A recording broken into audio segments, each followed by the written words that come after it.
जय जोहार, जय आदिवासी। स्टेज पे कांग्रेस पार्टी के वरिष्ठ नेता, हमारे प्यारे कार्यकर्ता, आदिवासी भाइयों और बहनों, आप सबका यहां बहुत बहुत स्वागत, नमस्कार। कैसे हैं आप?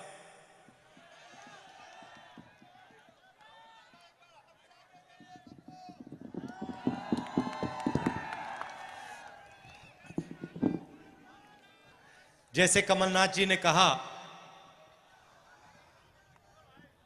मैं तांत्या मामा, मेरे लिए तांत्या मामा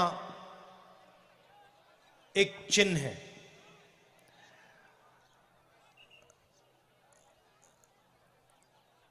एक सोच है।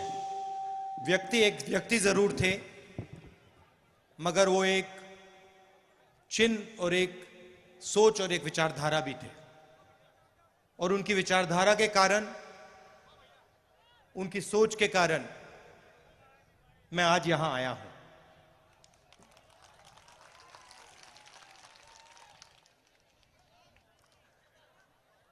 आज मैं उनके बारे में पढ़ रहा था और मैंने देखा कि वो 26 जनवरी को पैदा हुए थे और वही दिन है जब हमारा देश पैदा हुआ। गणतंत्र दिवस का दिन तांत्या मामा का जन्मदिन था। तो इसमें भी एक मैसेज है।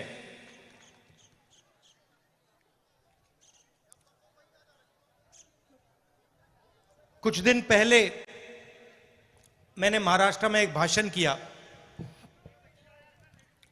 और उसमें मैंने आदिवासी शब्द के बारे में बोला।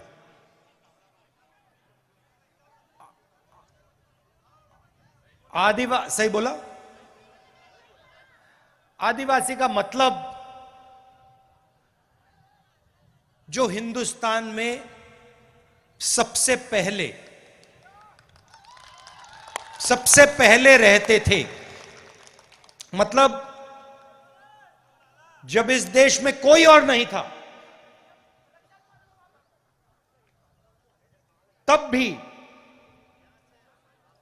आप लोग इस देश में रहते थे। अगर आप आदिवासी हो और अगर आप यहां सबसे पहले रहते थे, तो इसका मतलब यह बनता है कि आप इस देश के असली मालिक हो।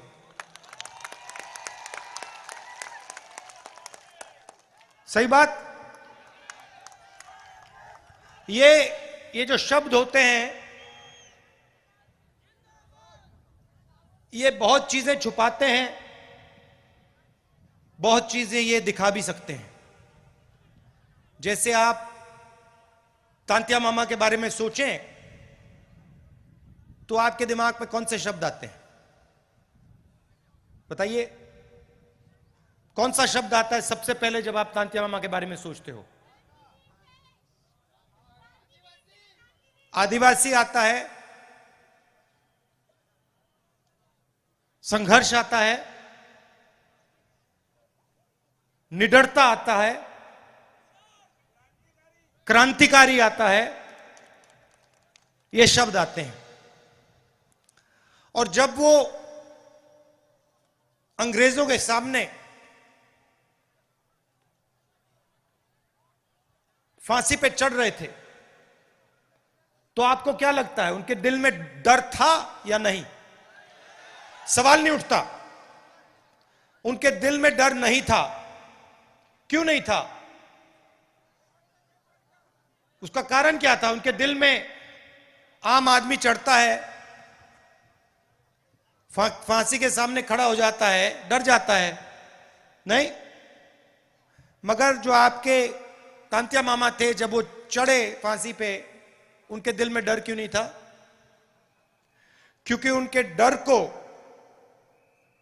जो उनके दिल में आपके लिए प्यार था, उसने मिटा दिया था। तो जब हम उनके बारे में सोचते हैं, हमारे दिमाग में ये शब्द आते हैं, निडर, संघर्ष, मोहब्बत, ये शब्द आते हैं। कुछ दिन पहले मैंने प्रधानमंत्री का एक भाषण सुना और उसमें उन्होंने एक नया शब्द प्रयोग किया, वनवासी। अब यह शब्द, इसके पीछे एक दूसरी सोच है। आदिवासी के पीछे सोच है कि यह देश के पहले मालिक आप हो। इसका मतलब, अगर आप पहले मालिक हो तो आपकी जमीन पर, जंगल पर, जल पर आपका हक होना चाहिए। मगर वहां रुकना नहीं है। आप असली मालिक हो तो आपको और आपके बच्चों को अधिकार मिलने चाहिए।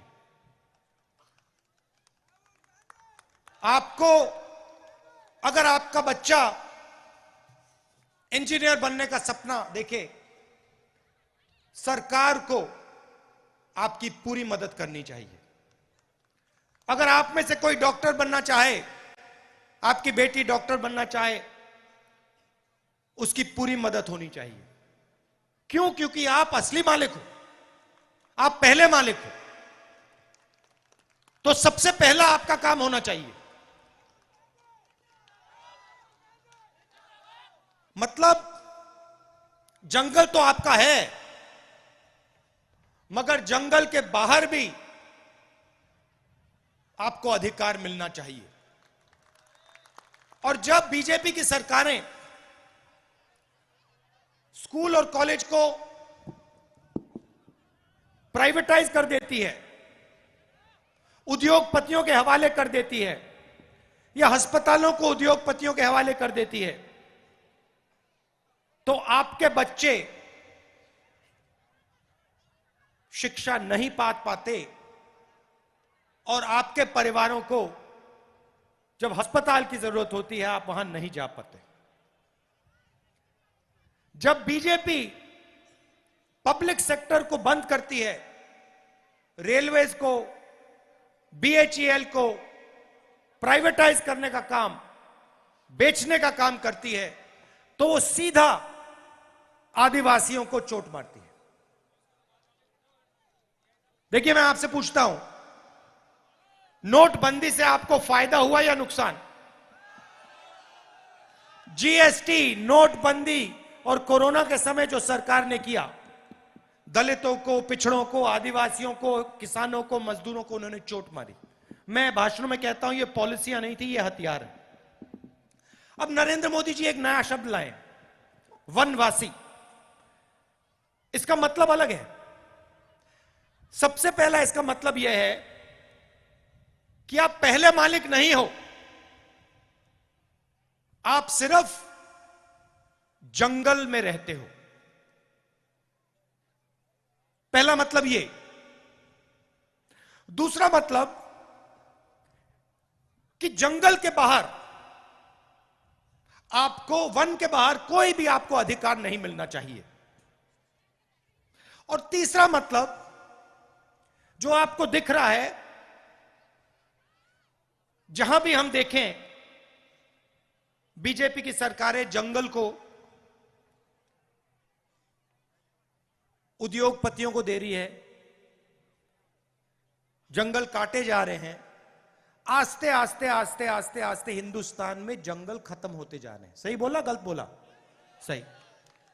तो तीसरा मतलब यह है कि जब इस देश से जंगल खत्म हो जाएंगे तो फिर आपके लिए इस देश में कोई जगह नहीं बचेगी। यह तीसरा मतलब है। यह मैंने आपको शब्द क्यों बताए? क्योंकि इन शब्दों के पीछे विचारधारा है। हम आदिवासी कहते हैं क्योंकि हम इस बात को मानते हैं कि आप हिंदुस्तान के असली और पहले मालिक हो।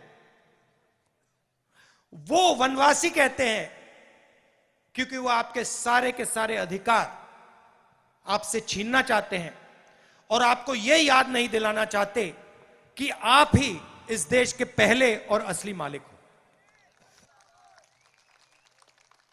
तो सबसे पहले मैं चाहता हूं कि ये जो बीजेपी के लोगों ने आपके ऊपर अपमान किया है, ये जो शब्द इन्होंने आपके लिए प्रयोग किया है वनवासी, इसके लिए ये आपसे माफी मांगे।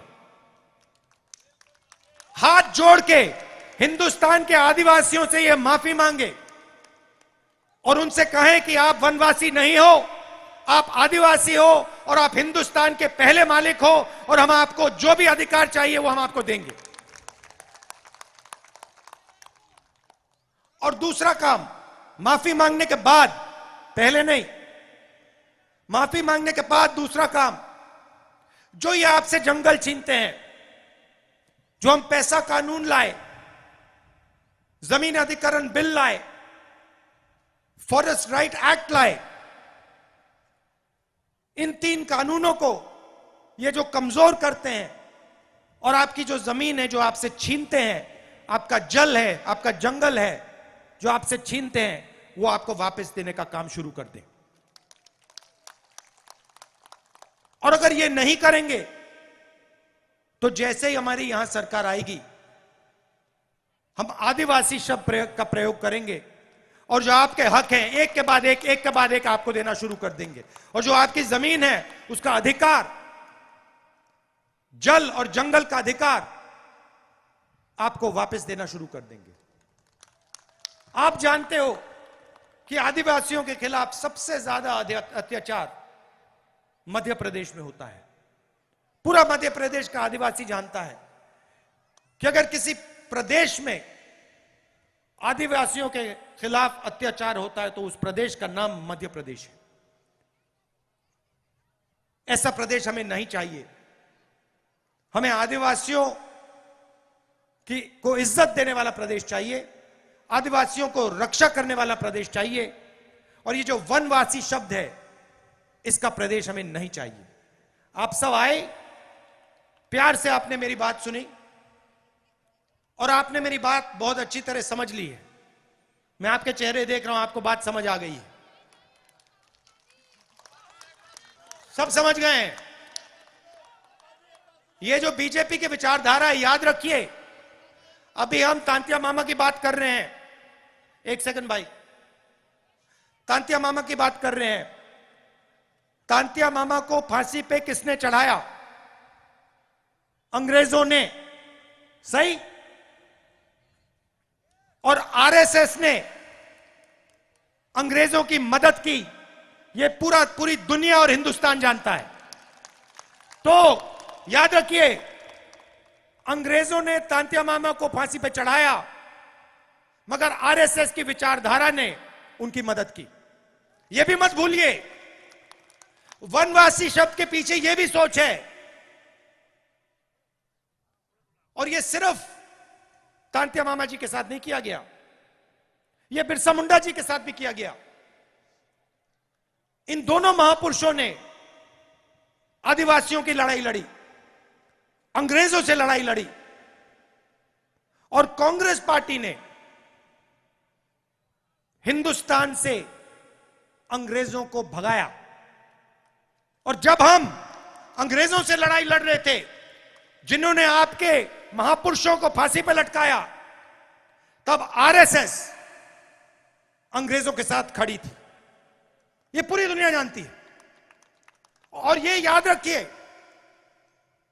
यह जो वनवासी शब्द है, यह आपको खत्म करने का शब्द है। और आदिवासी शब्द जो है, ये आपको हक दिलवाने का और ये आपको हिंदुस्तान के असली मालिक बनाने का शब्द है। बहुत बहुत धन्यवाद। जय हिंद, नमस्कार।